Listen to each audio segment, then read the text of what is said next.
So today I didn't really read much books per se, but I watched a really good video from Alex.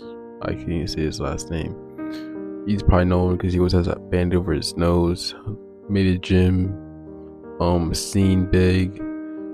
It's always wearing a hat. It's always good content. But I watched this video on this, tips to know when you're broke. It was all broken down to three categories. One being it's only up to your mistakes, it's only up to everything in life. Because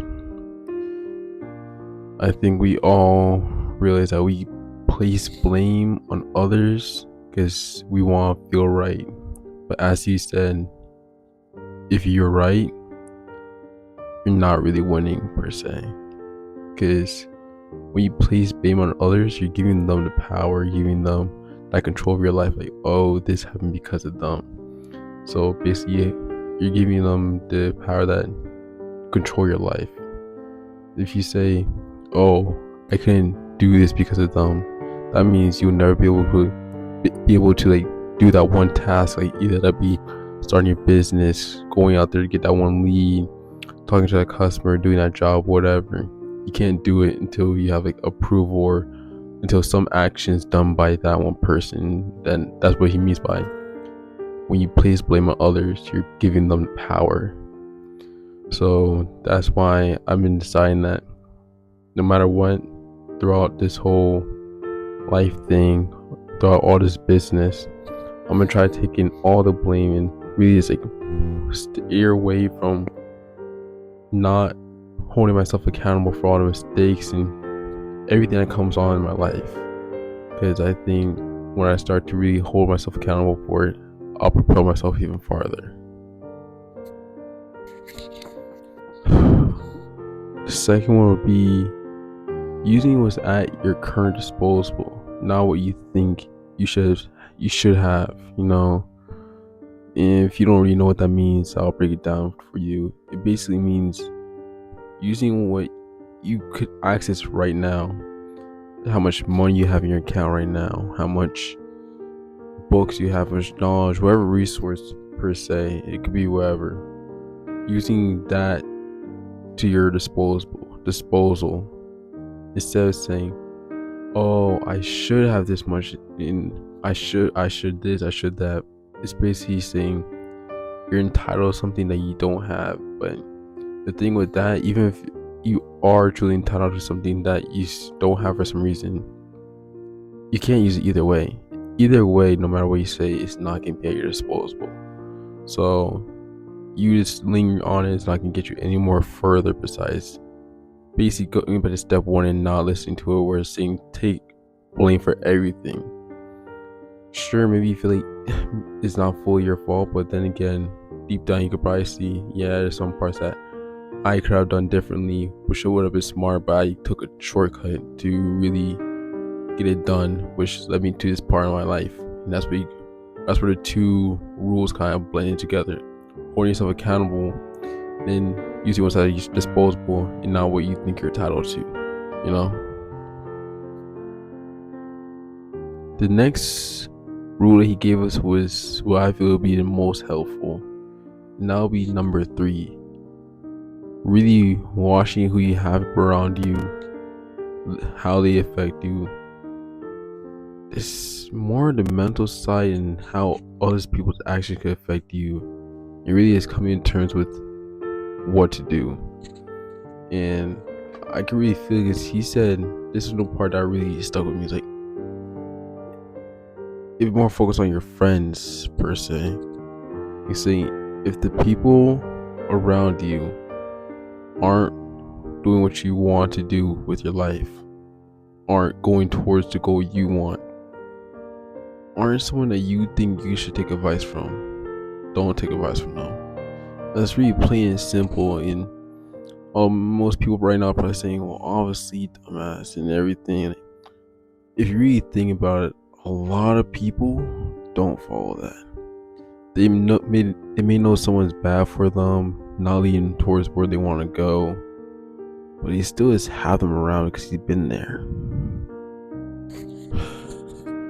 Another one he said is that to really know someone's your friend is just think of it like this: do they increase or decrease my chance of reaching my goal?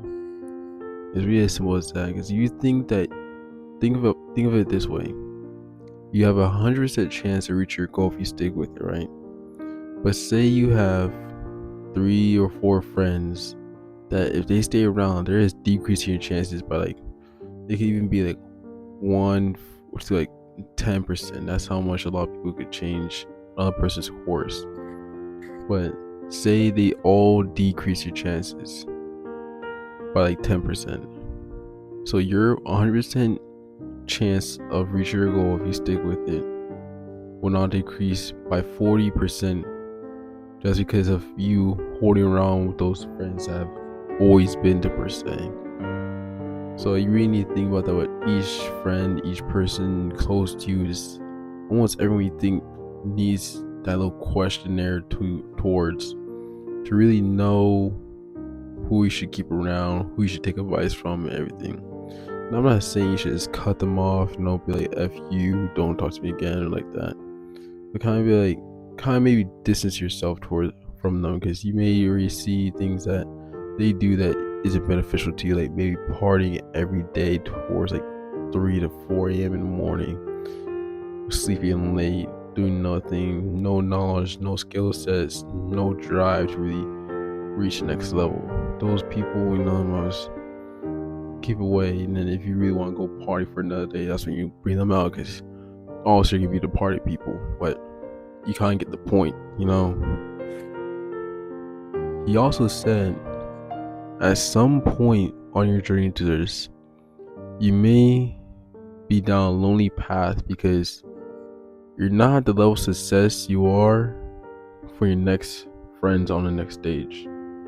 But now you're also too different from your current friends to really relate with them. So now you're in this middle road of this loneliness because you can't really find anyone to relate with because you're in between the both. But he said during this lonely time, your biggest leverage is the time you have.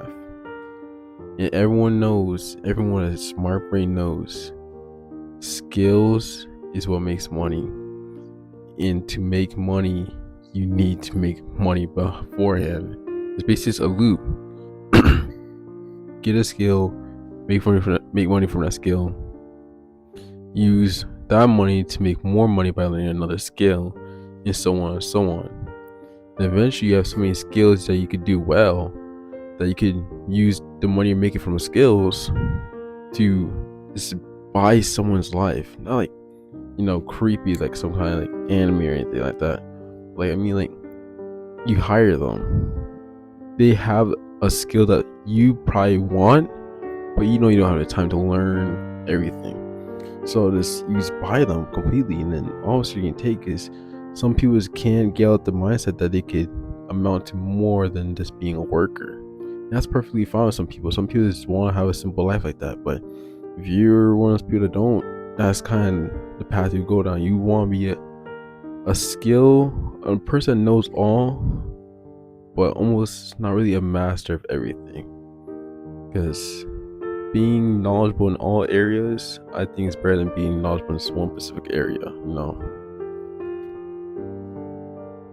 There's like so many things that I learned that I really just want to go over right now, but I don't want to make this video too long.